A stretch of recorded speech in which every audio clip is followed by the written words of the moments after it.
tonight at AIW, I was out in the ring this morning, working with the doc in the back. He had me running 150 times on the ropes. 36 burpees in about 2 minutes. And I'm calling, let me read it. Can I read it? Introducing team number 1, weighing in at a combined weight of 574 pounds. Here is the team of Big Mo Graziano and Little Guido, the FBI. There you go. These guys better watch out. He's a shooter. Guido's in a salty mood tonight. I like it. Almost as salty as certain fans at certain shows. And their opponents weighing in at a combined weight of 362 pounds. People don't like the word fun. Fugly. Oh, God. Worldwide, Alex Keller, Weird World. Weird World? Oh, because Weird Body and Worldwide. Yeah. So Weird World. Former AIW champion, Ultramantis Black's favorite tag team. He bought their gimmicks, right? No, he likes these guys. You see Weird Body there, even he has the Ultramantis tattoo on him. What a mark. You ain't kidding. But no, these guys got a tough task ahead of them here. Dude. They've had a lot of tough tasks ahead of them. Little Guido's going to stretch him. They took on Hot Sauce Entertainment, Tracy Williams, and Tyson Dukes, and they got annihilated, I'll be honest with you. And now, you got to give them credit. They could be saying, hey, give us a soup can team. Give us a team on equal footing as us. So they want to wrestle themselves? Well, listen, that's your opinion. But they're saying, hey, Little Guido's coming in. Listen to these people real quick. What? What's your name? Oh, that's him. I wasn't sure who that was. Little Guido, like I said, salty mood. When is he not? That's why I like him. No, listen, when he was here, what was it, Big Trouble Little Cleveland a couple months ago? Watch he was in a this. good mood. Oh, Jesus. Man. But you got to give the kid credit, not intimidated. Oh, God. Oh, God. Remember, Little Guido was trained by Billy Robinson. Yes. And you want to talk about a salty individual. Compared to Guido, I think Billy Robinson's an easygoing guy. Yeah, compared to Guido. He taught him a lot. You can tell from Guido's body language, he is not impressed. No, he's not happy to be here in Ohio. Neither am I. It's snowing. It's mentor on the lake. What is this? Listen, these kids from the AIW Wrestling Academy, they're no slouches. They can really string a couple things together. If a victory here against the FBI, they might be in line for a title shot, a rematch. I give them credit because they're trained by, of course, Candace. Right? Big John. Not Candace. I don't know no Big John. All right, fair enough. I don't know what to say about that, but got to give... And Johnny Gargano, yes. So they know what they're doing. But I don't know. Guido's about to... Look at him. Weird Body's breathing heavy. I think. I don't know. Yeah, there's going to be a test of his conditioning, obviously. Oh! He does not look like a classically trained wrestler. He looks like the offspring of one of the Mulkey brothers. Oh, wow, wait. He tripped him down. But Weird Body. Oh, arm drag. Oh, wow. Oh, man. Oh. Cover. Kick out there. And you see that great ring positioning there by Guido. He pulled him back out, yeah. Turning his own body, trying to keep Weird Body away from the rope so he couldn't just break the pin that way. Oh, Lord. And now we're seeing the big men of each respective team coming in here. Of each team. Worldwide's the biggest man on his team, and Big Mo is the biggest man in this entire building by a long shot. But he's agile. I believe I've seen him. It certainly is. Like dive over the... I hope he doesn't do it now. I hope he doesn't dive on the stage. That's too close for me. Maybe I'll knock Shannon out, and then we can get Glenn back. Get well soon, Gary. Hey, Gary, get well soon with your... Did you see the picture of the spider bite on his back? With your vagina bite. Here we go. And that's the thing, you got to give Weird World credit here, and Worldwide in there now with Big Mo, giving a lot of size, giving a lot of weight, and a lot of experience, but he's got the advantage right now with that side headlock. I'm just waiting for this to turn out really bad. Yep, there you go.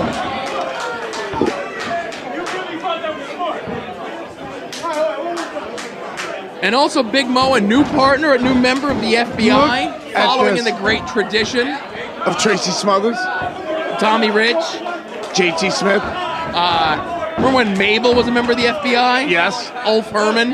Yeah. Yeah. Tony Mamaluke, of course. Of course. Tag champion with Little Guido.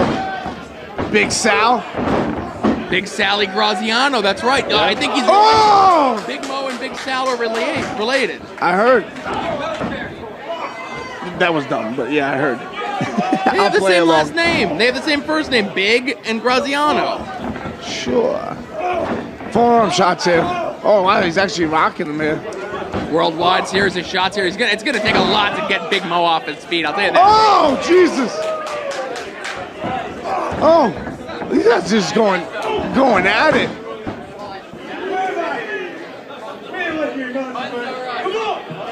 What is? Oh, that's our tag team. This is the Lake Erie Monster. Are you ready for this, King? What are we chicken fighting? Oh my God.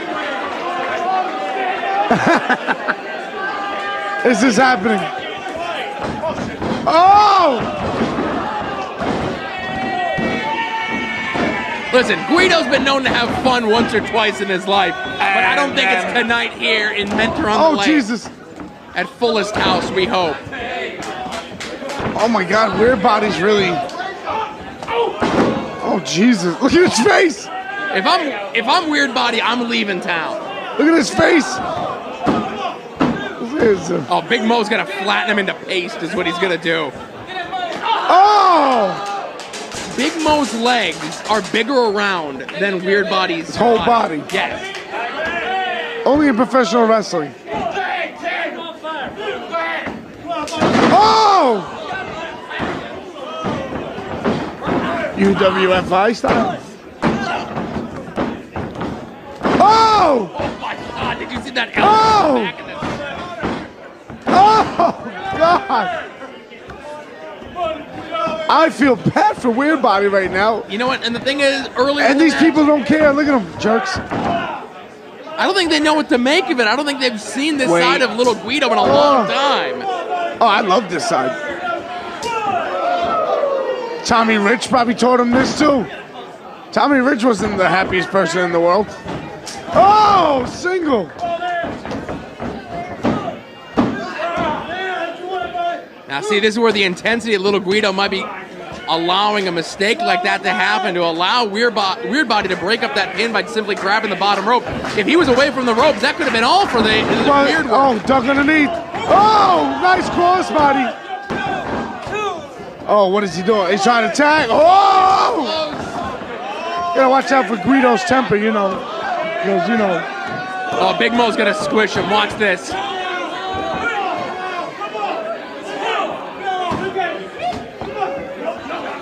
Oh, Jesus. Now, King, this could be a mistake. They're allowing Weird Body opportunities to have a glimmer of Oh, my hope. God! Ah! Ah! Look at his face! Ah! Look at his face! You gotta give Weird Body But he credit kicked here. out. He's still kicking out. He's still fighting. Quit, dude. Let it go, bro. I don't know. I think Weird Body's got a lot of perseverance. He's got a lot left in the Look at tank. him go! He's Let him fighting go. back. He's showing a lot of heart. With those elbows, you know, those like skinny elbows, those hurt the most. Yeah, dude, just stay down. You enjoy looking at Weird Body's face, don't you? The pain etched on this Yeah. young man's face is giving you No. a sick thrill, Eddie Kingston. What is he doing? Oh! A near 400-pound elbow drop.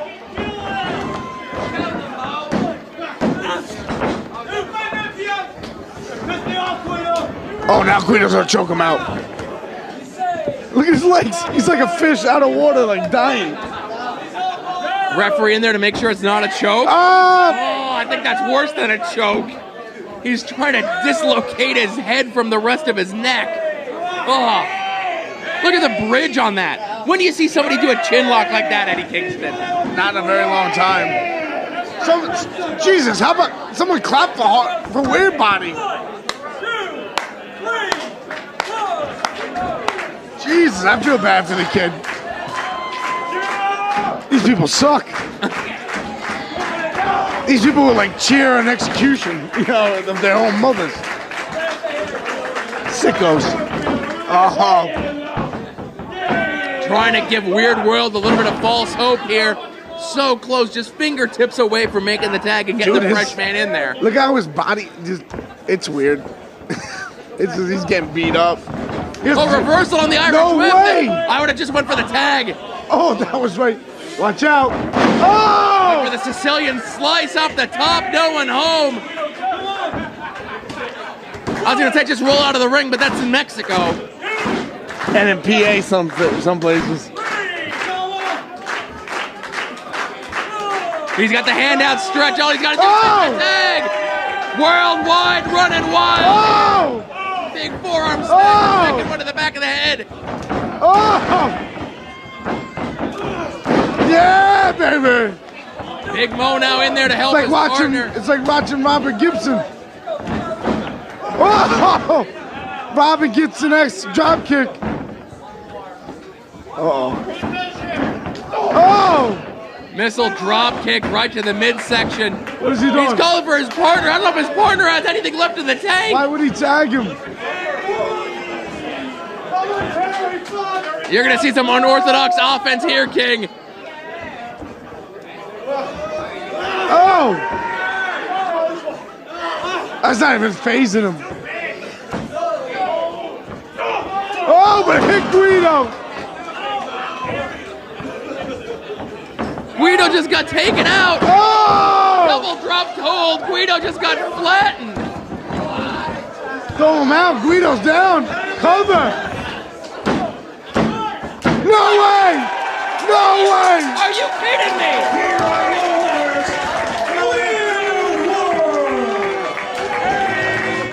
A lot of people come into this world to talk about their dreams. Some people dream, say, man, I want to be a pro football player. Some people dream, they say, I want to be a pro basketball player. Some people come in this world, they say, I want to be a pro wrestler. When I was about 16, that was my dream. Then I steered off course a little bit. I took some time to think about some other things, go to college, do what a lot of these other guys decide to do right away. And the fact of the matter is, even though they've chased their dreams, they're still not a single ounce further than I am to this day. Because you know what I am that they're not? I am top 10 in the world in something. Most of these guys that come into AIW, they come into this ring, they think that they're something special. They think that they're great. They think because they've wrestled, over in Indiana, down in West Virginia, maybe a couple times in New York, they think there's something great. But they haven't accomplished anything compared to what I've accomplished. I've accomplished everything going from California to Texas to Florida, all the states, to gain a top 10 ranking in Brazilian Jiu-Jitsu. And then I came back and I said, man, let me go back to what my dream was originally, to become a pro wrestler. And I said, sounds good, but now I've got something on all them. Being top 10 in the world, you're never going to know what happens when you get in the ring with Dominic Arini. Expected, and he is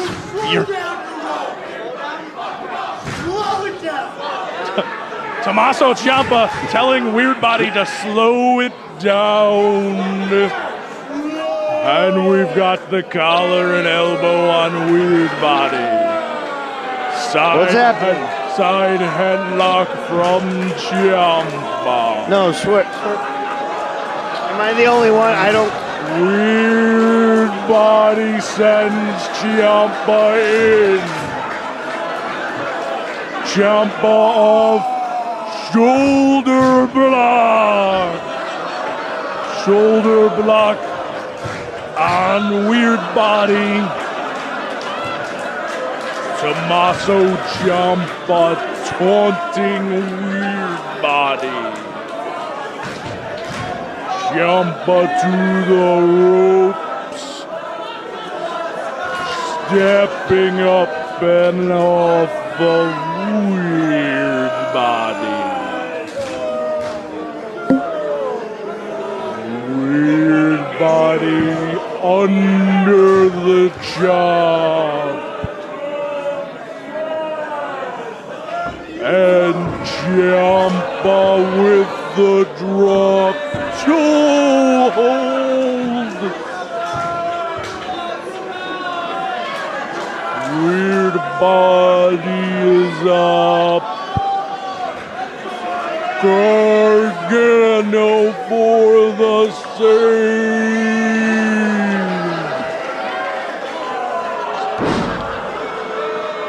Jake Lemons has lost control.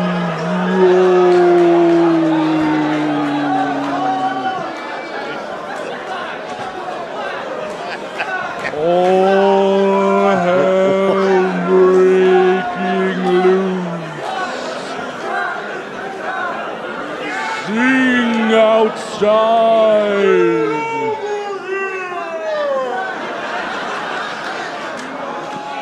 Carson with the uppercut.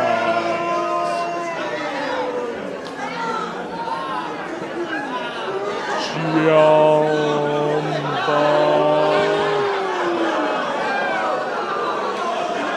Ciampa with the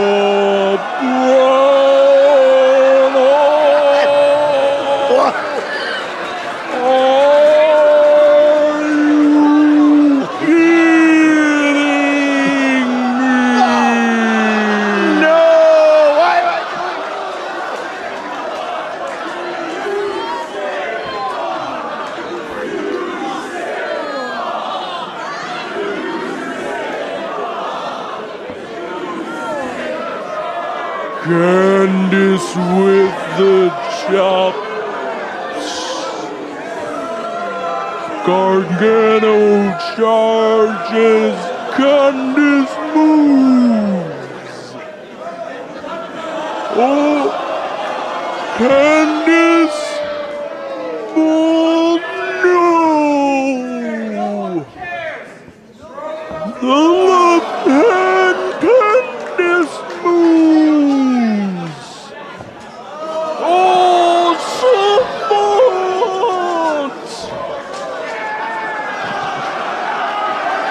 Ciampa!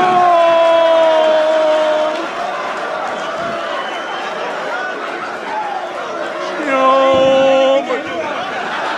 And Johnny Gargano says, nope. He's not going to allow it.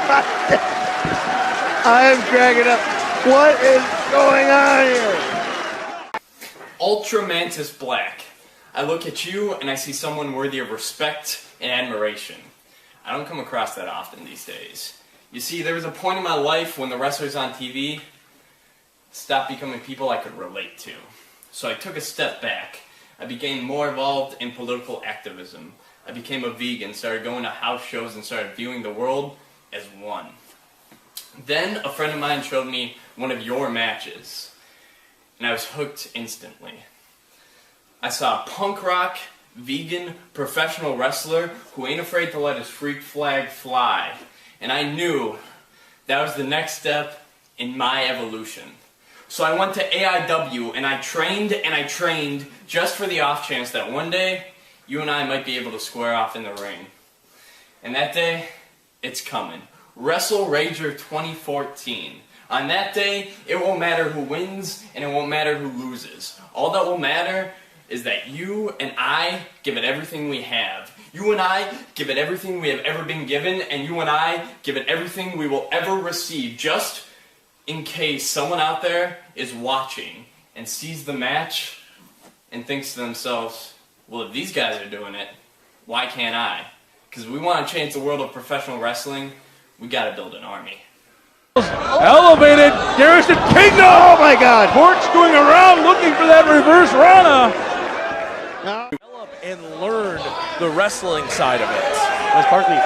As you can see, already calling for the mic. Didn't get it, but calling for it. Steve Guy, luckily, was not at the ringside area at the time. Russ doesn't need a mic to get his point across. Shaw Mason's little brother threatened Wes Barkley in his DMs over the week. Said, my brother is going to stomp you on Saturday. Hey, Wes pointing him out, questioning them, I think, at ringside. He wants him ejected. Gone. He's asking for Shaw Mason's section of fans there to be ejected from the building. I think he's overestimated the influence the Rip City Shooters have here in Absolute Intense Wrestling. I've definitely seen Barkley Nation members get ejected from the show before. Listen, that was usually for a little more than being vocal. Let's be honest. A little bit more.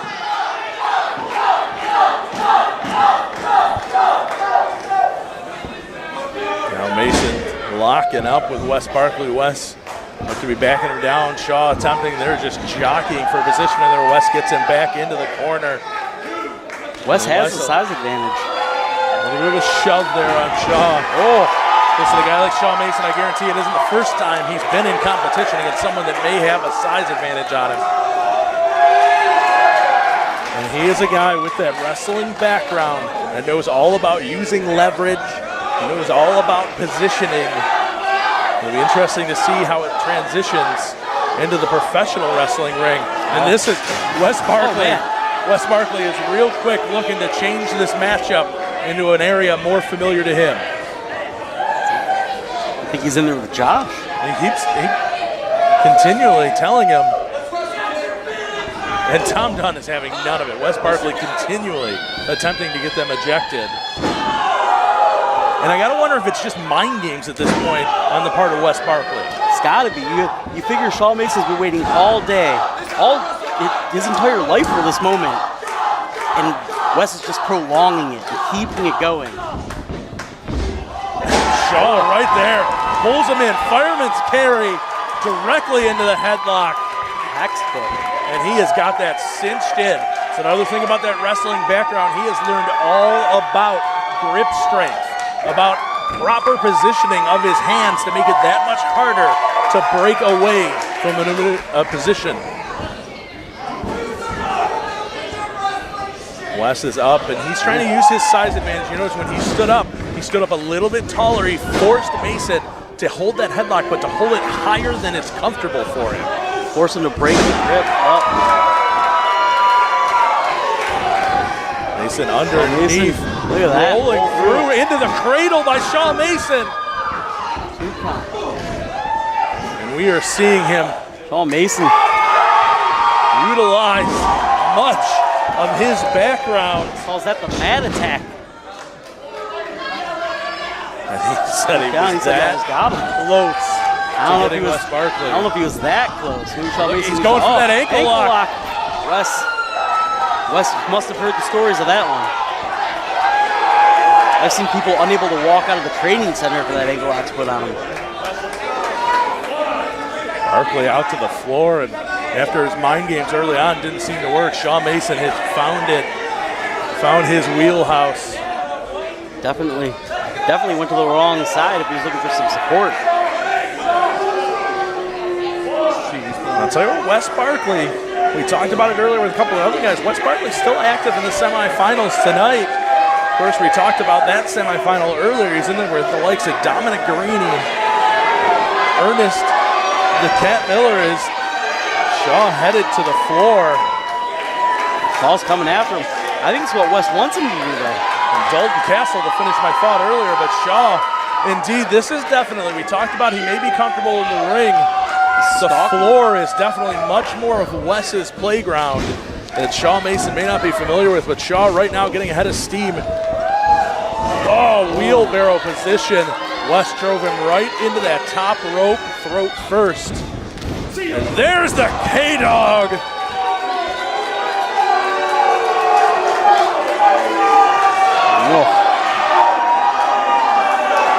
I think Wes and Derek have to fight their way out of this building tonight. Barkley stalking down Mason now, big overhand chop.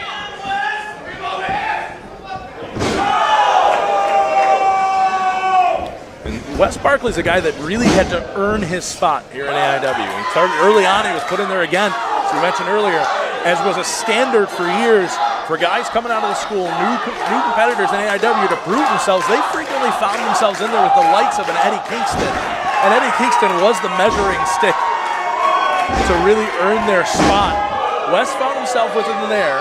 He found himself as a manager, as a second to Joshua Bishop for so long, and he just recently has finally gained some respect since winning the Chandler Biggins Memorial Cup last year.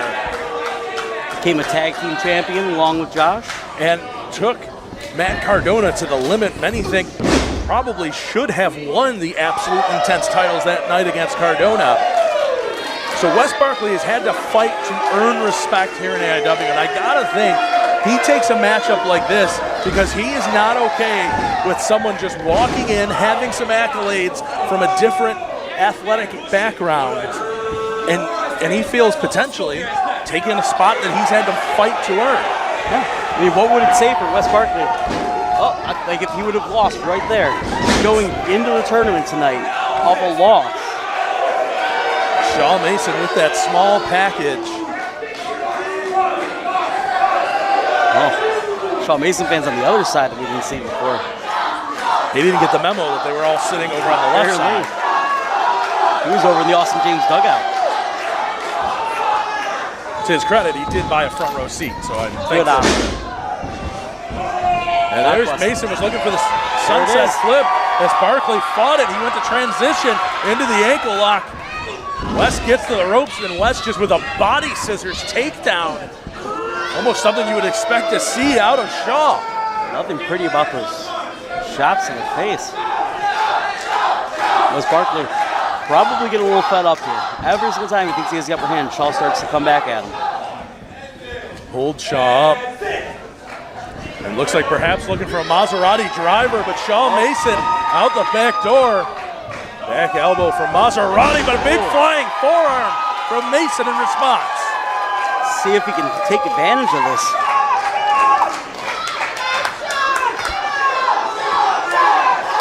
Tom Dunn, is he at 3, he said? That's a 4 count. Barkley, the first one moving. It's up to a seated position and to his knees. He gets himself to the ropes, pulls himself up. I was going to say Shaw not moving. Big tip up. Nipping up to his feet. Big clothesline out of Shaw Mason and another one. And now belly to belly suplex, just throwing Barkley across the ring. Shaw Mason. Big shoulder in the corner. Now cinching up. Fisherman suplex. And a very high angle bridge, really driving the shoulder down. But somehow Barkley out. I think you were talking about that grip. Brought his hands together. Maybe he didn't get them together quick enough. Wes was able to get out of there.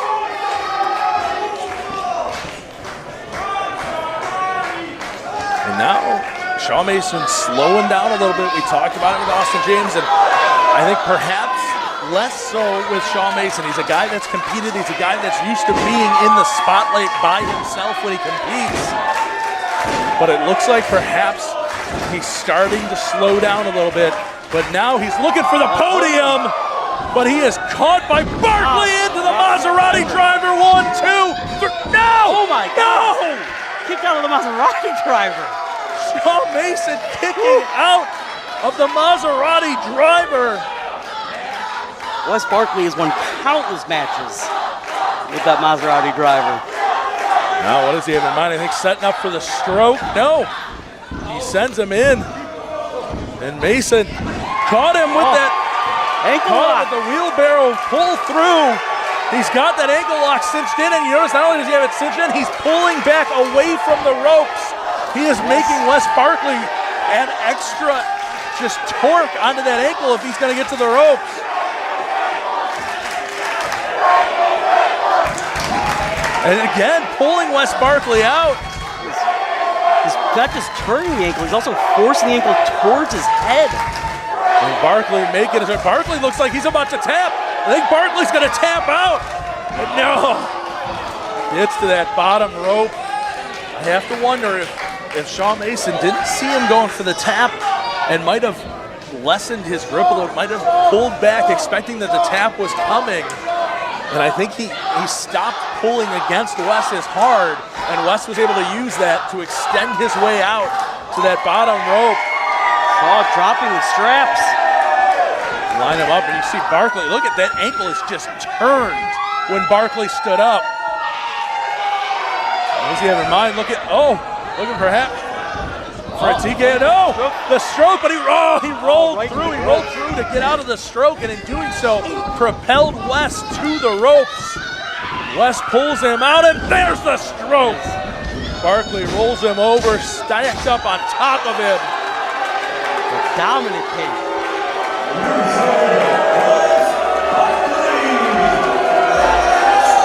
I said Barkley better worry a little less about taunting. Founders, wrestlers, managers of the AIW, I am here tonight because I chose to be. I am the blue-collar brawler. I come from a small town. I am a roofer. Nothing in life ever came to me for free, except if I get it myself. Sometimes you want something, you gotta take it. Anybody here tonight in AIW, I will be glad to take, but not a challenge for me. My obstacle is making my way through this company and leaving with a clean sweep. I'm gonna lay everybody out like the roof I just did earlier today. Come on, anybody, come on, challenge me.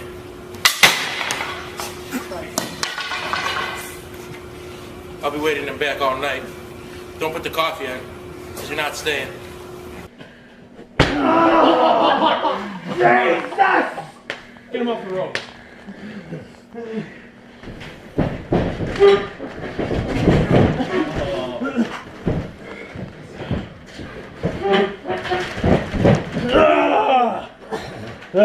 Come on. Come on. Good, slip. Oh.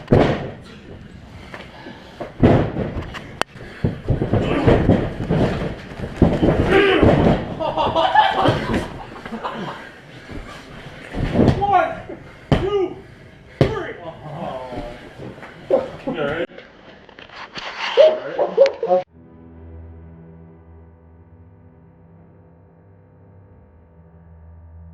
Most people have never been involved in a physical altercation with a decorated martial artist.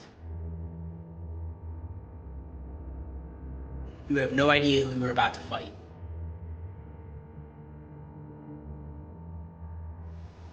I may look average, but I'm not.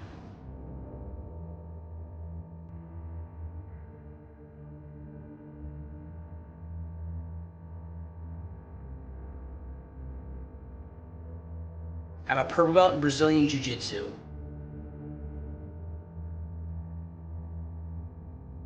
I was ranked in the top 10 of the IBJJF and no-gi Brazilian Jiu-Jitsu.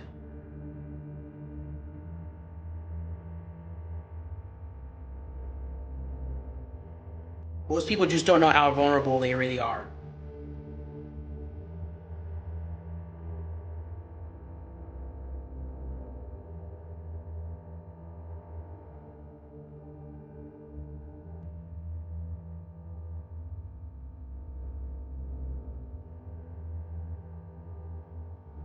I'm the Bone Collector, Dominic Guarini. Ready to be amazed. I'm from every club you could ever think of, and I'm ready to show AIW who is the most beautiful, sensual, and vavilicious wrestler you've ever seen. So I'm going to go ahead and take every title and only wear them to the ring. I'm going to give everyone a show that you've never seen before here in AIW. Because when I go ahead and I make it happen, you're never going to know what you see.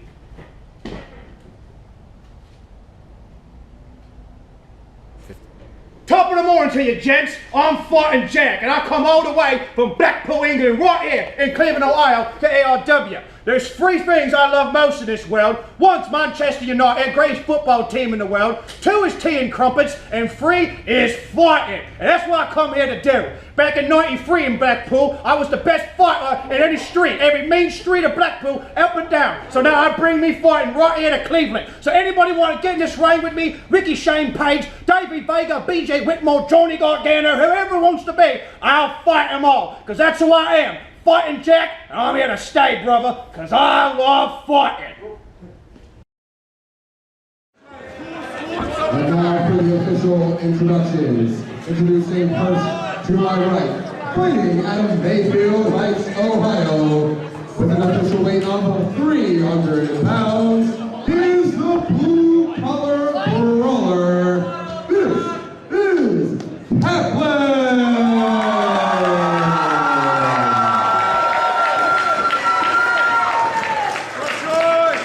And his opponent to my left, fighting out of the realm of pain, with an official weight of 279 pounds, this is Madman Pondo!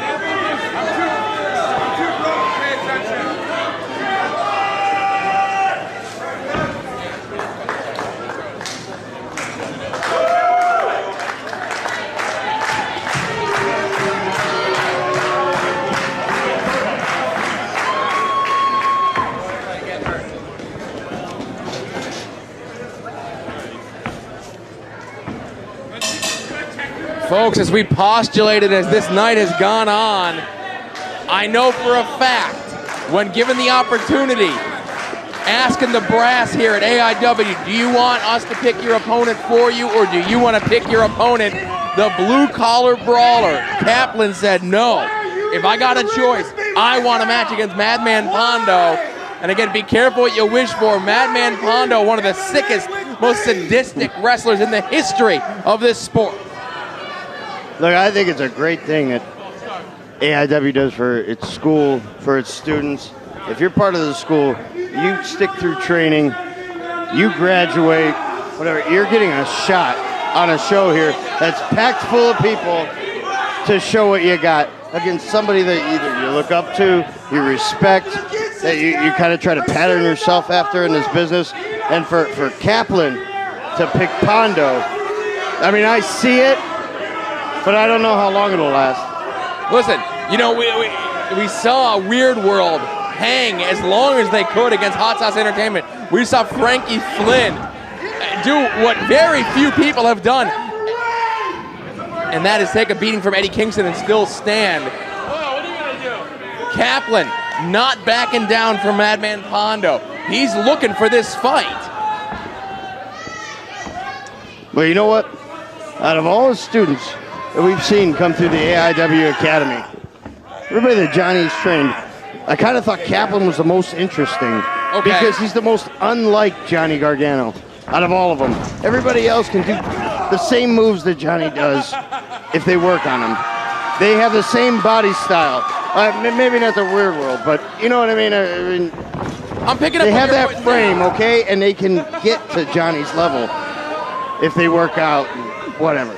But Kaplan, he's a completely different animal. I have never seen Johnny Gargano wrestle with garbage cans and tables and chainsaws. Right, and that's the thing. Kaplan said, I'm in Cleveland. This is the best wrestling school around. I'm going to come here to train, but what I'm taught, I'm going to use in hardcore matches, in death matches. I don't know, man. I kind of like Kaplan. Listen, Kaplan, I've said it before on commentary, as Madman Pondo drives him face first here in the table, he reminds me of a young Artie Lang, and we're no Gino Bisconti or Chris Cotton. But again, he's a blue collar, he works at a roofing company by day. Then he goes and trains, and he just gets thrown through a plethora of chairs here by Madman Pondo. Yeah, but that's not the first time that's happened today. No. He's been thrown through chairs earlier, this morning when he got up. He was drunk. He didn't know where he was. And the people that house he was in, they threw him through chairs, told him to get out. And folks, hand it to Smart Mark Video, following the action here. They are in the throngs of the crowd here.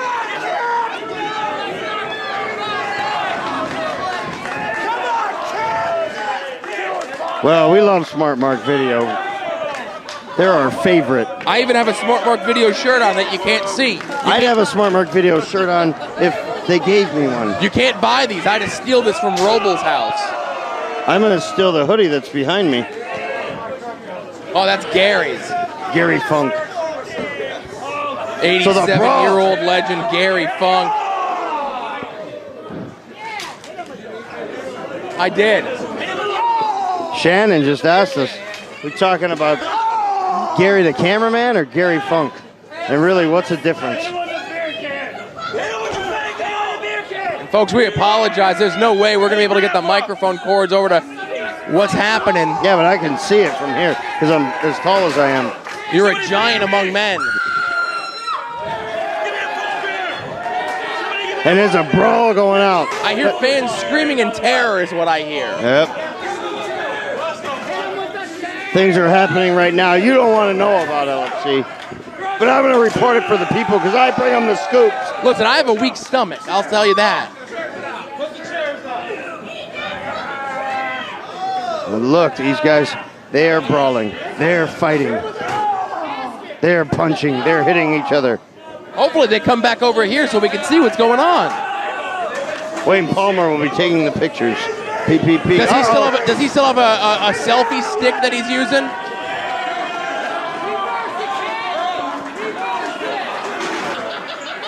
I think they're making their way over to us, and I'm not happy about it. They're going back into the little room we film promos in sometimes. We film a different promo room every time we're here. I like spicing things up a little bit. I gotcha. Spruce it up. Uh-oh. They're on the merch tables. A lot of angry wrestlers. Oh, how ironic would it be if they dumped all of Eddie Kingston's merch? Oh! That would show. Kaplan just pushed Man Empano right into the guardrail. Hang on, maybe if they come a little bit closer, maybe Gary can get a good shot of it. There you go, look out, guys. They're fighting over this way through a chair. Kaplan and Pondo. Where are they going? What are they doing? Well, we said that this was the set, the entranceway that was not going to fall down during the event. And damn it, we've been proved wrong. Thank you, Pondo. Thank you, Kaplan.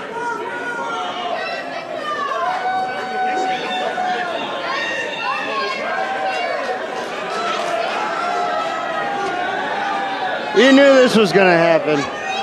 I didn't even make one show. I made one show. It made the Girls Night Out show. Yes. Kaplan blatant disregard for the danger construction area sign. Kaplan away from the ring looking for the plunder. Madman Pondo was sent head first into that steel cage and a knee for good measure, and I can't tell, but I think from my vantage point, Madman Pondo might be busted open. Might be busted wide open.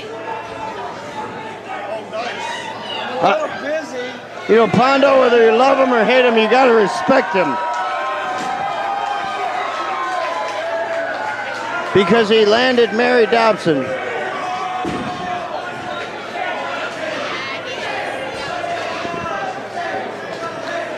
Pondo's down, he's bleeding. There's blood on the floor. Oh, man. I mean, you can see it, it's turning into a pool of blood. Chairs are flying. These guys obviously missed the locker room meeting. I missed the locker room meeting. Well, like I said, you can't use the chairs. Oh, if I miss the locker room meeting, I can throw chairs? Apparently. Kaplan will not be happy until this entire entranceway is torn to shreds, just like Madman Pondo's head. And he's wiping Pondo's blood on himself. Not unlike myself and my son, he's a gross individual.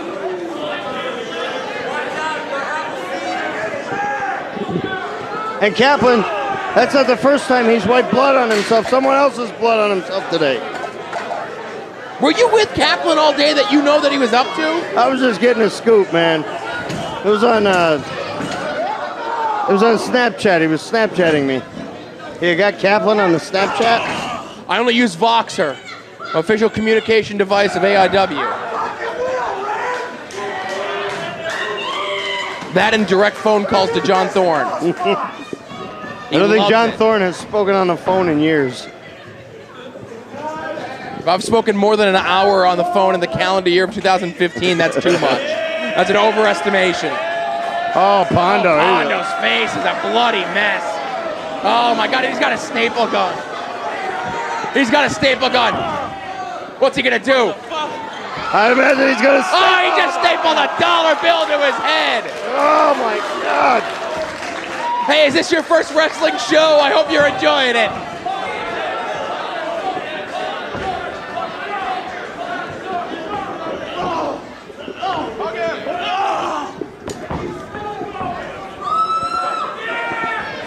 There is blood everywhere. Oh, wait. Kaplan is stapling $1 to Pondo's cheek. I remember that one JCW show where Vanilla Ice did the same thing to Pondo. I can't say that I remember that or was ever a part of anything like that. All my favorites are on there. Richie Boy, Briar Wellington, I like Fat Richie Fuck Boy. Barrel Boy. Yeah. Big Larry, Skinny Big Wolf. Larry and the Skinny Wolf. Those are my. Oh, and a staple gun right to the ball sack region. Now, is that a disqualification, or does he have like a count of 5 to break it? To pull the staple out? Maybe. He's got a baseball bat. It's better than that saw blade on a stick that he came out with. Oh, it's a saw blade on a stick. Saw blade on a stick. Oh, and he ran it right up his butthole. Kids, cover your eyes. Parents, cover your children's eyes. He just ripped him from his ass to his appetite, ladies and gentlemen. And now he's got glass. Glass in his ass. What is that? All those are thumbtacks. Oh, is there another match tonight? Who's gonna clean this shit up? Not me. Oh. I'm going to sleep in the car. Weird World will be out here cleaning it up. What's left of them? What is this? He's got an envelope. He's got. Oh, that wasn't enough tax. He needed more tax. Who mailed him that envelope of tax? I want to know.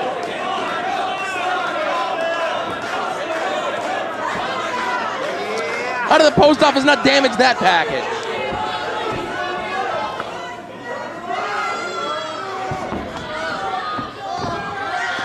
Oh. Russian leg sweep into the tax.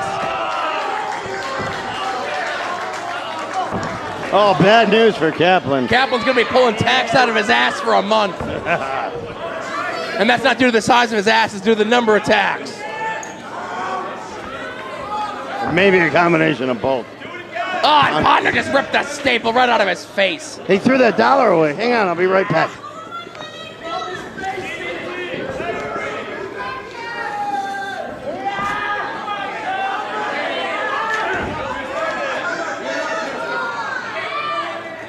Kaplan fighting it still, though.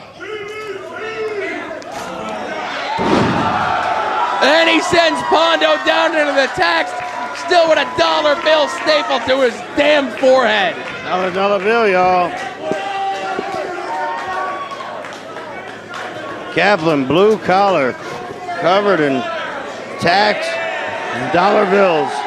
Oh, he's got a 2x4 wrapped in barbed wire. What do you think he's going to do with it? Apply What do a you full think Nelson? he's gonna? Yeah.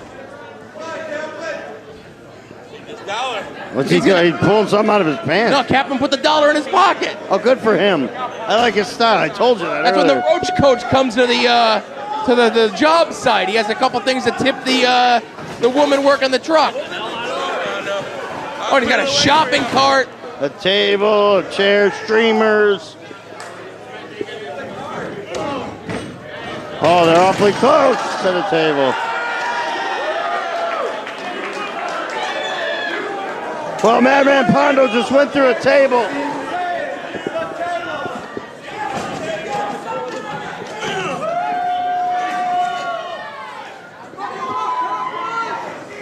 Kaplan looking around. I don't know, he's got 19 choices for weapons and he can't find one. Maybe this guy's an idiot. He's not an idiot. He's putting the plastic table up.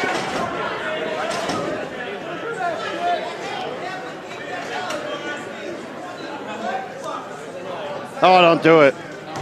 No, don't do it. I think between me and Crazy Mary Dobson, we're the only two people who think this is a real bad idea. I don't know. Oh my God.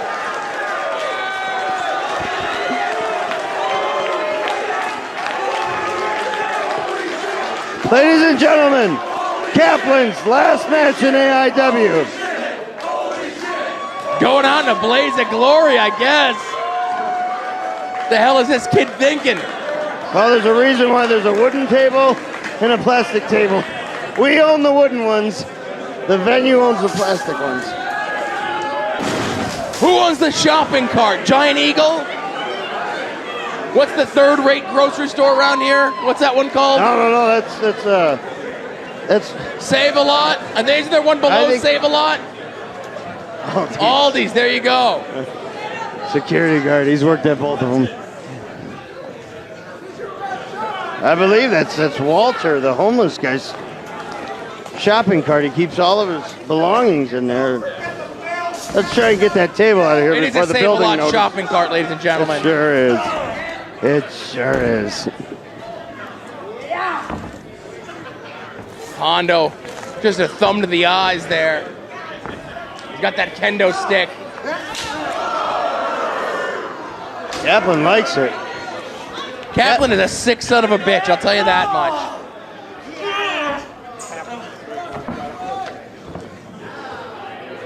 Look, Pondo, you think he's not sick? Do you think he's well? Listen, it's right in his name, Madman Pondo. I believe, yeah. His name isn't Friendly Person Pondo. Doesn't make any goddamn sense. He is a madman. Laying him on that shopping cart. What does Pondo have in mind here? Well, the shopping cart isn't this venue, so you might be all right with this. Went for a senton. Kaplan had it scouted, rolled out of the way.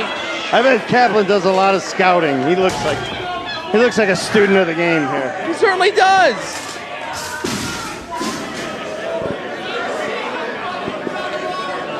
How many fucks does Kaplan give? 0. Yeah, that's it. None at all. Got lucky, got in trouble for killing a fan last month. It's a walk in the park compared to this. Poker in the eye by Pondo. Oh.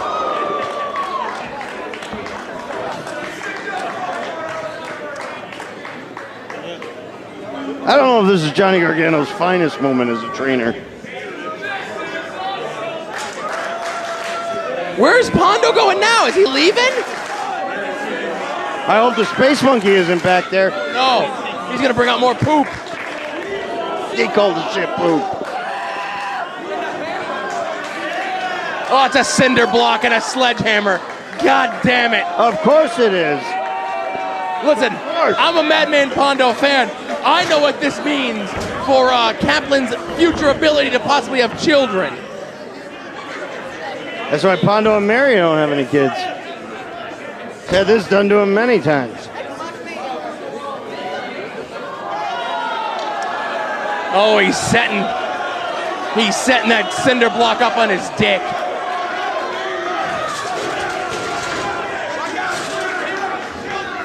Now, how do you think?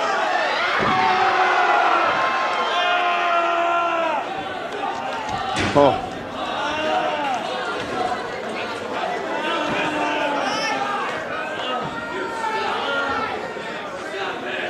And there's another match after this. I say don't even clean the stuff out of the ring and just let him wrestle around it. I got a 6-hour drive ahead of me. Here it comes. And that's it.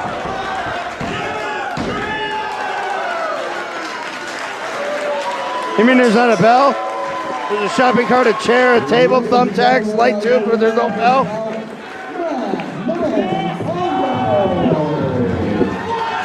I tell you, in every single one of these students versus veteran matches here at Fresh Meat, every single one of these veterans have had to work and bust their ass to get their victory. Hopefully garnering a modicum of respect and admiration for these youngsters here from the AIW Wrestling Academy.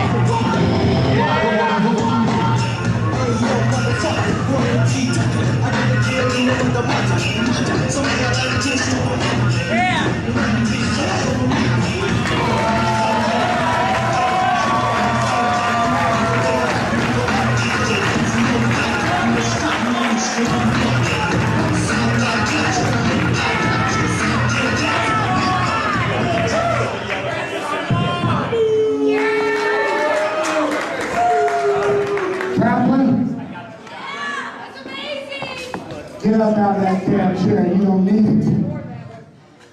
Kaplan. Kaplan.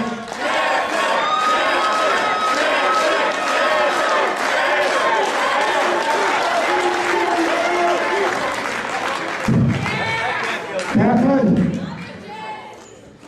You showed the people of AIW something. You showed the promoters of AIW something. You showed me something.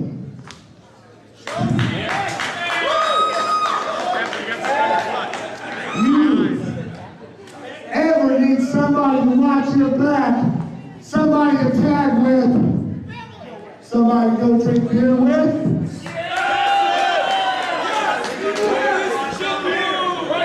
You follow Madman Pondo, because I'm all about some Kaplan. Give it up, people.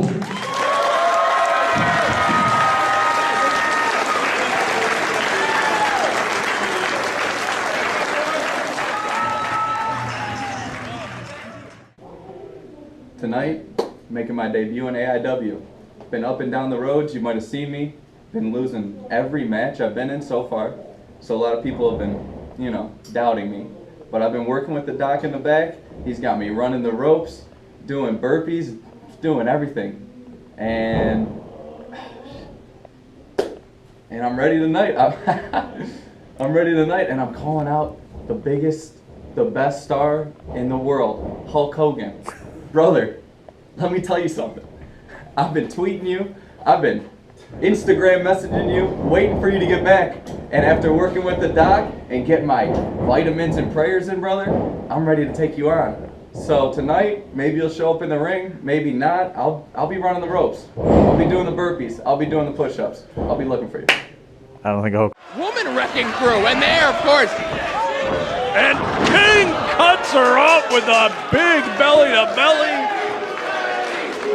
This is what I was waiting for Eddie Kingston to make his presence known in this contest. Waited, he picked his moment. Caught Britt Baker with that belly-to-belly and taking the time. But Britt is trying to show that she belongs in this matchup, those forearm shots. What? She hit me in the face. Not intimidated by Eddie Kingston. I don't know if that's more guts than brains, as they say, but she is not giving up the fight as Kingston, with ease, just tosses her over. Ladies and gentlemen, my name is Dr. Daniel C. Rockingham, and I am here today to change professional wrestling. You see, the wrestlers today only care about one thing: admiration of the fans. And that's why I'm here. The wrestlers, they do a big move, and then the fans are on to the next one, or the next match. They don't care about the wrestler. They don't care if they have problems with their home life. They don't care if they're injured after the match. All they care about is moving on to the next event. And that's why I'm here. I'm here for the wrestler. The wrestlers today need 3 letters to change their lives. D, the dedication to themselves. C, the confidence in themselves. And R, the most important, the respect for themselves that they so desperately need. My name is Dr. Daniel C. Rockingham, and I am here to change professional wrestling.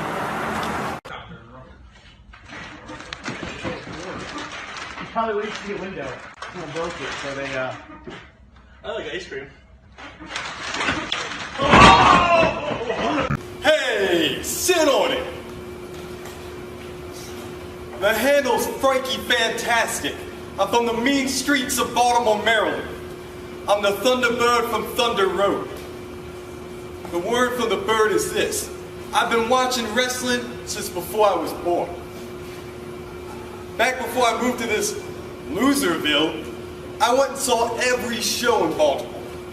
I've seen nearly every single Monday Night Raw. And as it's progressed, it's lost this old schoolness, its attitude. Well, I'm here to bring that back. So any guy in the back that's cruising for a bruising, I'll be on cloud 9 to deliver knuckle sandwiches and make them scream, "Have mercy." People always come up to me, "Frankie, what's up with the threats?" Well, I'm a new wrestler with that old school flair. If you don't know, you should know. My name's Brian Grimm. And ever since I got here in AIW, yeah, I've seen some talented wrestlers. Guys that have traveled the country, guys that have traveled the world, guys that have got a taste of the bright lights, of the big cities, the beautiful women, the money. But there's one thing they haven't got a taste of yet, and that's me. I'm here not just to be another professional wrestler. I'm here not just to be a sports entertainer. I'm here to prove to you, everybody at home, and everybody that sits in these stands that I am the greatest professional wrestler ever to get into the squared circle. Now again, I look back here, yeah, there's some talented guys, some top-notch guys. They could make it in the big times. There's one thing they haven't seen, and that's my ability. Because I am coming with the power. I am coming with the pain. I am coming to prove to everybody that I am the reason that asses are in the seats. I am the reason your channel is tuned in every night when we have an event here. And I am here to prove to everybody that Brian Grimm is the future of AIW. Because what Brian wants, Brian gets. Dustin, we are starting off with a guy that every one of these debutees is very familiar with, and Dominic Guarini taking on Tyson Riggs. Of course, you heard Steve Guy mention Tyson Riggs, the founder, and obviously, as you saw by the flyers he was passing out here around ringside, the advertiser for Bear Shark Martial Arts. Yeah, Tyson Riggs, he's a guy. As long as I've known him. Just, he came in one day and said, I'm a black belt. I said, of what? He goes, Bear Shark Martial Arts. I said, what's that? He goes, it's Bear Shark Martial Arts. I said, all right. I mean, so we are. Kudos to him for being a black belt. When you found a martial art, if you are not a black belt in it, I'm going to question it. It's true. He is an accomplished grappler, as you can see. He's going hold for hold here with Dominic Guarini at the beginning. Which is a horrible strategy, I'm going to say. Yeah. But it's interesting to see. Obviously, there we go. He gets the advantage, catches the leg. It's a black belt in Bear Shark Martial Arts, apparently. Dom transitioning through the armbar to the headlock. I would say Dominic Guarini is a guy I've been here long enough to remember when he debuted, and that transition he's made from being a guy who was a high-level practitioner of Brazilian Jiu-Jitsu to go on to become a true professional wrestler that is able to integrate the Brazilian Jiu-Jitsu into his wrestling strategy. And I think a lot of times that's one of the hardest things for any martial arts practitioner. Yeah, and that's Tyson Riggs. Honestly, I mean, this is his trainer. He's been working on it as well, taking everything he knows from jiu-jitsu, because like I said, he is a jiu-jitsu artist. I honestly don't know how long he's been training. Again, he just came in one day and said, I'm a black belt. I said, all right. Well, of course, we'll see Dominic Guarini. A calculated risk from Dominic Guarini to agree to take on this match here on Fresh Meat 2 as the fans letting him know that if you're going to get Dom in that position and throw a kick, you need to throw the kick. That's what happens. That's how you throw a kick. And the grappling exchange portion, I believe, is over. Dom now is just lighting Riggs up. It is devolving, for sure. And I'm going to say a calculated risk for Dom is, of course, he is in the semifinals of the JT Lightning Invitational Tournament. He was victorious last night in the first round. Defeated Adam Priest. And we will see him in there tonight with quite a diverse group in his semifinal matchup. Yeah, it is truly a diverse group. You have Dalton Castle. You have Ernest the Cat Miller. Who's the fourth? Ernest Cat Miller. Oh, see, now here we are. Here we are. That's what we get for saying things. This is prep work. That's all I had. Basic prep work. It was a test. And unfortunately, I didn't bother doing it for you. Neither of us did it. While we were looking it up, though, I will say, you mentioned earlier that most students are probably most familiar with Dominic Guarini. Also, most students fear Dominic Guarini. And it would be Wes Barkley, who is also in action later yes, this Wes afternoon, is also in that semifinal matchup. And right now, Riggs, though, withstood the assault of Dominic Guarini, is coming right back to it. Now has the foot across the throat, had him pinned. Of course, mentioned referee Charles Van making his debut out of the AIW Academy. Riggs following in, big forearm shot in the corner on Guarini. And now, pulling up chop of his own. I don't know if it's smart or bad. Well, he's definitely doing some damage on Dom. But Dom caught the third attempt. There it is. Ooh. That chest of Tyson Riggs quickly becoming purple. I talked about the transition Dominic Guarini made. This is a guy who very early in his career found himself in there with the likes of Hot Sauce. Tracy Williams found himself in there with Zack Sabre Jr. very early in his career. Found himself in there with Eddie Kingston. It was truly a trial by fire, and Dom is looking to be that trial by fire for his own student. Not just that, you can't forget his feud with BJ Whitmer, which probably turned him into the wrestler who he is today. I've also been around for a while. Right now, Guarini coming up, couple of palm strikes, knife edge chop. Nice throw there by Tyson Riggs. Riggs coming in, big belly to belly. Dumps him on the back of the head. I would say it was almost such a high angle, and he held him so tight that it was almost the back of the head first into the mat. Guarini now slowly making his way off the canvas. Tyson Riggs staying on top, just straight kick to the chest, and there's there you go. Kicks to the sternum. There's the kicks we were talking about he has to lay in there. Just laying them in. Learned from last time. Now Riggs, I think a little bit of a mistake here, not following up. Oh no, he goes down into that arm bar. I wonder if it was just going slow or being calculated there. Sorry, it looked like he was capturing the arm. He actually is trying to slip in a triangle, it looks like. Couldn't quite pull the shin down all the way. Guillotined him across the bottom rope there, it looked like. And from the bottom position, which is not something you see very often, but again, that experience of Dominic Guarini, the ring positioning that he was able to walk Riggs into. Guarini with the back elbow. Straight palm strike, looks for the clothesline. Riggs underneath. Dom inverted atomic drop. Hits the ropes, big kick. Guarini following up, big senton. Took all of that. Guarini cover, hook of the leg. Two. Riggs fights the far shoulder off the mat. Maybe not the smartest thing. Probably should have stayed down. Can only get worse from here, Riggs. Can only get worse from here. Riggs rolling away from Dom. Smart on his part as Dom was up first. Riggs coming up, stepping towards Dom though, and now Dom setting up perhaps. I thought for a second he was going for that. Got caught in a triangle. And this time the foot is down. I was mentioning earlier, he's having trouble getting that foot down behind the knee. And this time he's managed to get it down, but Dom standing up out of it right into an STF, and he manages to get it down under the chin even. Riggs using a good amount of size that he has to make that crawl to the ropes, get the bottom rope. Smart too.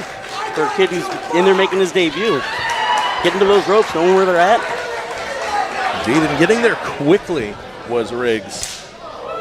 Knife edge chop again. But Riggs responds by coming up with a high kick. Forearm shot behind it. One right back from Guarini. Dom lining up, big knife edge chop right back. Riggs answers. And these two now standing toe-to-toe in the pocket. So overhand chops, those straight palm strikes almost.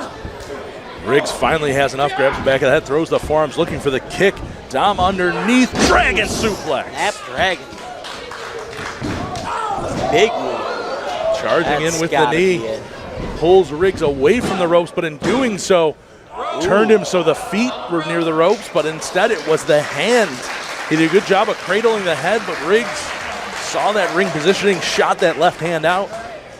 Again, that's twice. Debuting student, knowing where he's at in the ring. Gotta respect it. And preserving the energy. That's something I'll give him credit for.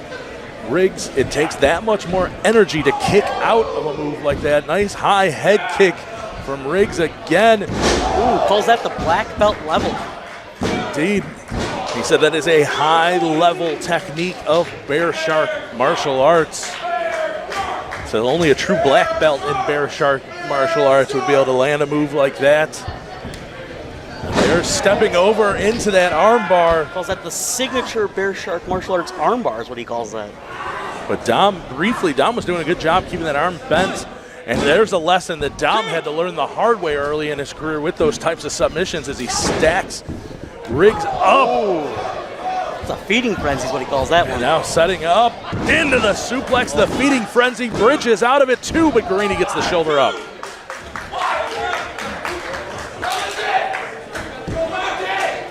Tyson Riggs losing it. And that is a big mistake out of the rookie, taking his eyes off of Guarini. I understand he's upset he didn't get that 3 count off the feeding frenzy, but he had an opportunity to follow up on it. Instead, he gave Dom a chance to recover. He's throwing those strikes up around the I think he's just frustrated at this point. Oh, big headbutt from Guarini instead. Dom gets him up. Up onto the shoulders, and we saw him win last night with that same maneuver, and this time Tyson Riggs falls victim to it. It's elementary from there. Here is your winner, Dominic Guarini.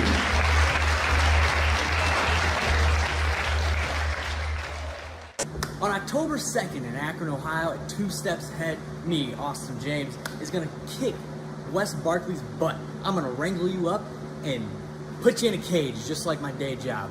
Now, I wrangle animals for a living in the mean streets of Brook Park, all right? That's what I do. And just like what I do for a living, that's what I'm going to do to you, Wes. Oh, hello? There's another animal loose? Are you serious? All right, I'll be there in 5 minutes. All right, I got to go, but just know this. You won't be 2 steps ahead when I'm done with you, all right? Because just like all these other animals, I'll wrangle you just as easy, okay? It's the reason why I don't eat nasty meat. Hashtag lettuce for life. My name is Brian Carson, and I'm 26 years old, and I've wanted to be a professional wrestler ever since I watched Bret Hart face Mr. Perfect at SummerSlam 1991 for the Intercontinental title. Wrestling to me has always been an escape. It's always been like the one thing in my life that's never like let me down. Like it's always been the one thing that's been constant. It's been the one thing that I can always rely on it to either, make me feel, oh my, Bret Hart just won, all right, or oh man, Shawn Michaels just, screwed him at SummerSlam. Or Survivor Series. I'm so pissed off. It just always made me, always got my emotions, the best emotions out of me. More than football, more than baseball, more than collegiate wrestling, more than anything. My brother and I would always set up. We had this bar in our basement, and we'd take the stools and we'd use them as like corner posts, and we would have matches. Like, we came up with our own characters. We had like our own little like federation. Like I was like the owner, he was a general manager, and all this stuff. And when I graduated high school, I wanted to go to Hollywood I got accepted into this acting school because my senior year I tore up my shoulder and I couldn't play football. So I was like, what the hell am I going to do in the fall? And my English teacher was the play director, and he's like, you're funny in class and everything. Why don't you try out, and try this play out? And I said, okay. And I loved it so much that I didn't play baseball that year. I just did the spring play. and there was a scout, like a talent scout in the audience, and he was from this school in Los Angeles, and he said, hey, why don't you give us a try? You're really good, this and that. How long have you been training for? I said, none. I played sports my whole life. He's like, I really think you should give us a try, give this a thought. You'd be really good at it. So I auditioned for him. They accepted me, full scholarship, full everything was paid for school. I went out there, and I went there not to like win an Oscar or be on the Walk of Fame or get my own restaurant or anything. I went there hopefully to meet someone who was connected with Vince McMahon, and hopefully someone that can get me into FCW at the time before turning to NXT. And but because of like the way the school was set up, I wasn't allowed to like have a lot of free time or get out and sightsee. So I was like, well, I can't do that here. So I came home. And I went to my parents weren't too crazy about me doing this whole wrestling thing or the whole acting thing. They was like, you need to settle down because you never know what's going to happen later in the future. Because my dad, around the time my brother was born, was making about $300 grand a year. And then he got diagnosed with psoriatic arthritis, went on disability a couple years later, and they lost everything. And so they wanted me to go to college, and I tried. I went there, and the partying was for me, and the women were for me, but schoolwork wasn't. Oh, no! And goddammit, it's Bishop! Bishop behind the wheel of the U-Haul! West Berkeley! Worldwide in. Lifting Singh to the top rope.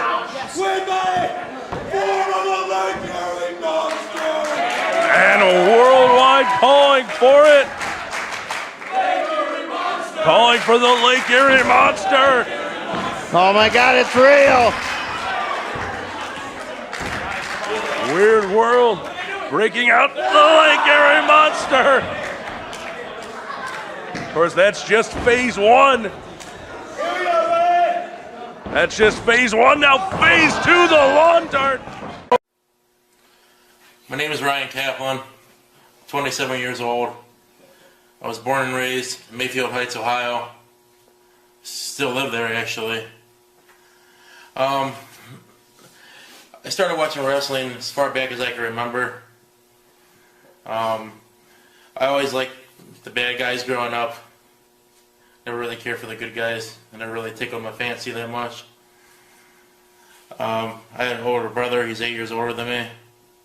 And he kind of pushed me towards wrestling a lot more. And we used to watch it all the time. We used to play it out. A lot of fights amongst us. Put my parents through hell. I was like the little Antichrist. My parents, though, they were very supportive of my brother and I. They took care of us. They stayed together. And I only grew up with one set of grandparents. My mother's side, they're the greatest grandparents in the world. But my father's side, never really knew them. They're a bunch of assholes.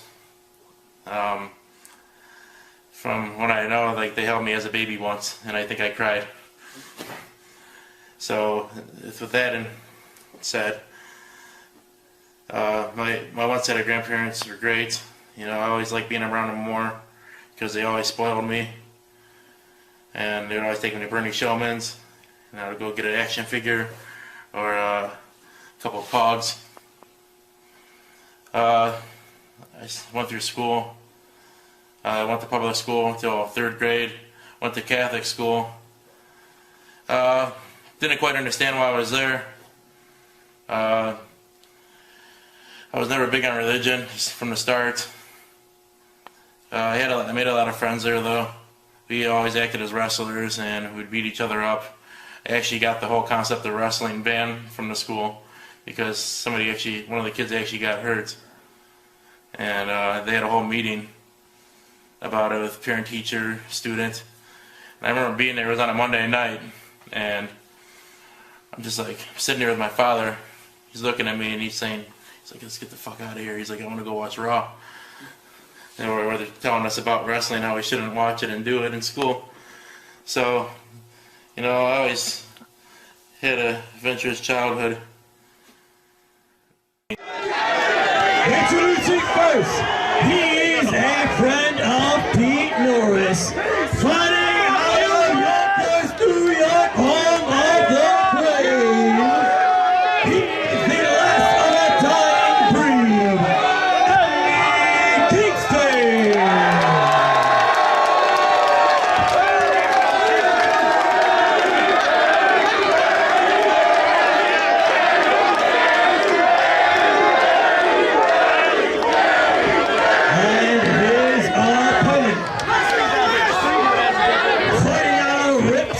By way of the West. He is Maserati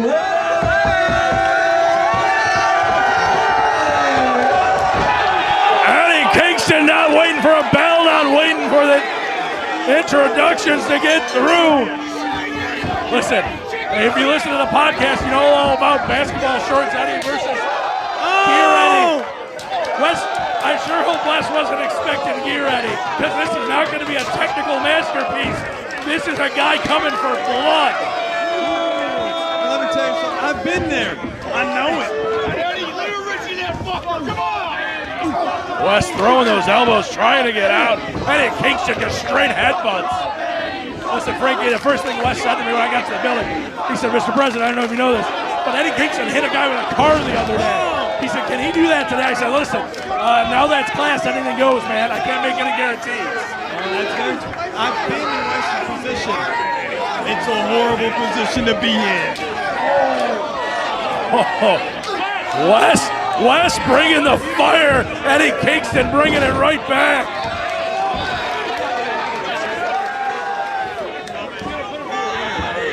Eddie came out, he attacked Wes's mom. Did the same thing for me. The same thing for me. And this time he told his mom he's not coming home. Normal. And now, Crossface just staring down the Barkley engine. Wes Barkley being dragged to his feet now, just being fish hooked.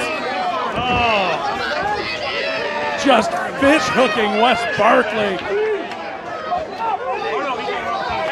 Eddie Kingston, there's Wes firing out of the corner. Might have been a little low, but hey, loose rules here, right? Headbutt sends him off balance. Wes set in, back elbow from Eddie Kingston. Eddie's just playing with me. He did the same thing when I faced him the first time. He's not taking anything seriously. He sees us as jokes. I earned his respect though. Well, yet to see Wes Barkley fighting up. Oh! Knife edge chop, trying to fire back with one. But Eddie just drops. Double leg throw out of Eddie Kingston.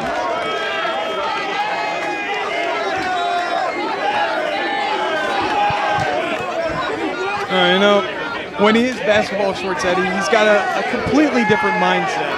That's just a brawl. It's a straight street fight. You're dealing with a guy from Yonkers. It's not a gimmick. You know, say what you want about professional wrestling. Eddie Kingston, basketball shorts Eddie Kingston, is Eddie Kingston. I've known the guy for years. He's been coming to AIW for years. He's exactly the same guy in the locker room that you see in the ring. I just want to point out that those back chops are the worst things ever. He gave me one. I had handprints on my back for 4 weeks. 4 weeks. Oh, Wes Barkley not happy. Oh, there's Eddie with the thumb to the eye. And you know, Eddie's the veteran here. He knows what Wes is trying to do. Cover by Eddie Kingston.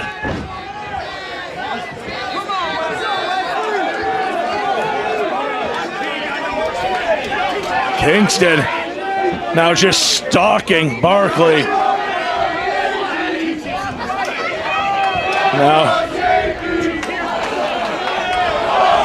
Now dragging him out. Vertical suplex floating over. Makes the cover. Only a 1 count. So that could have easily been it.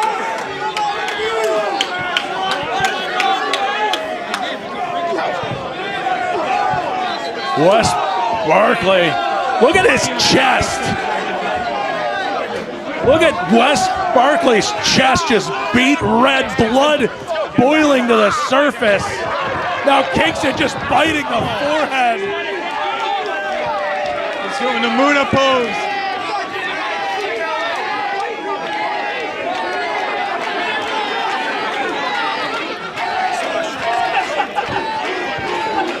I know what's coming here. Do you?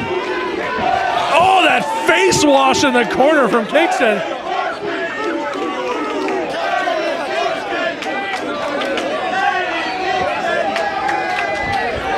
Wes Barkley just struggling to even get to his knees right now. Now in the leg layer at that heel kick caught. Didn't get all of it. He got like midsection area. No, but it was enough to at least set Kingston reeling. Scooping a slam from Maserati West. It's that 2 count. So close there.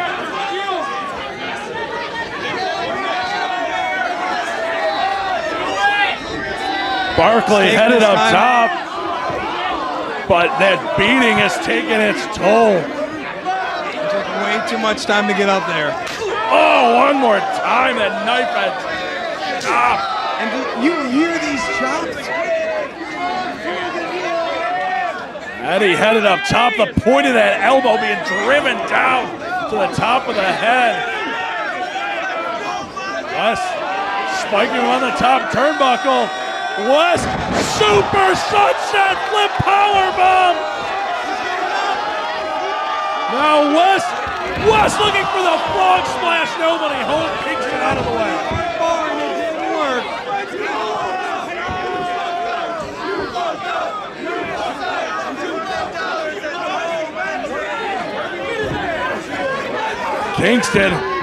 Kingston has Wes up now.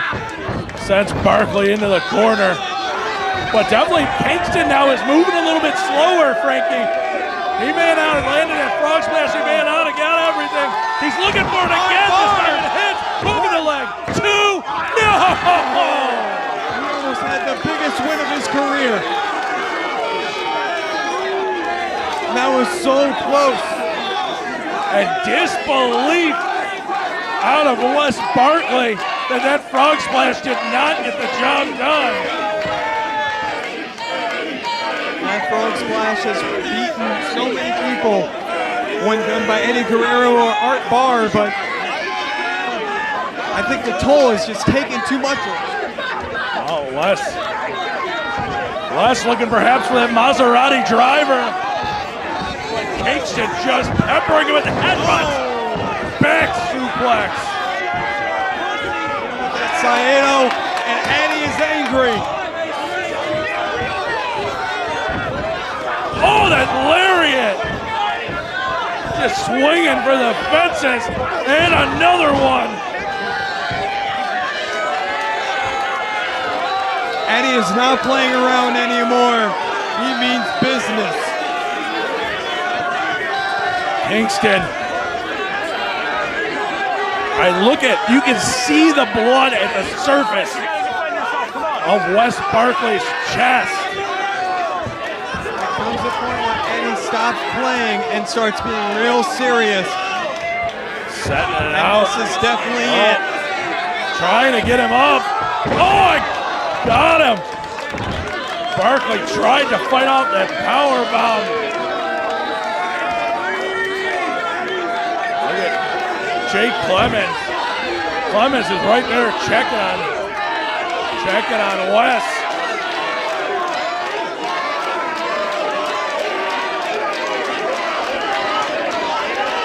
And now calling for one more. You think it's the back fist of the future?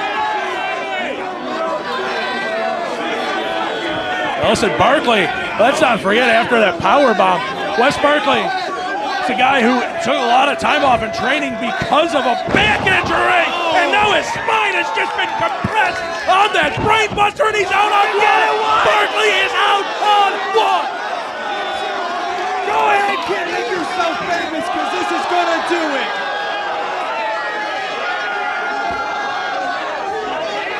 in the face of the Mad King. Oh, STO. The sweep, those spinal tap kicks.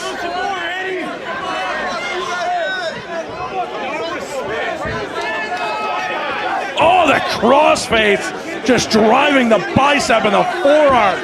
I have faced Kingston. I have seen Kingston in the ring. I've never seen him this aggressive and this focused right now, where he just wants to pummel this kid.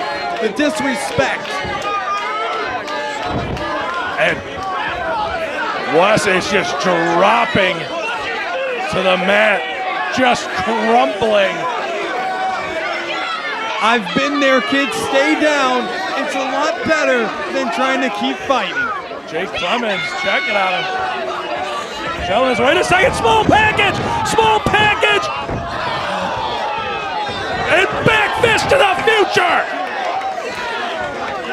Back fist to the future, covered by Kingston 2 and 3! Kingston, despite the crowd not wanting it, winning.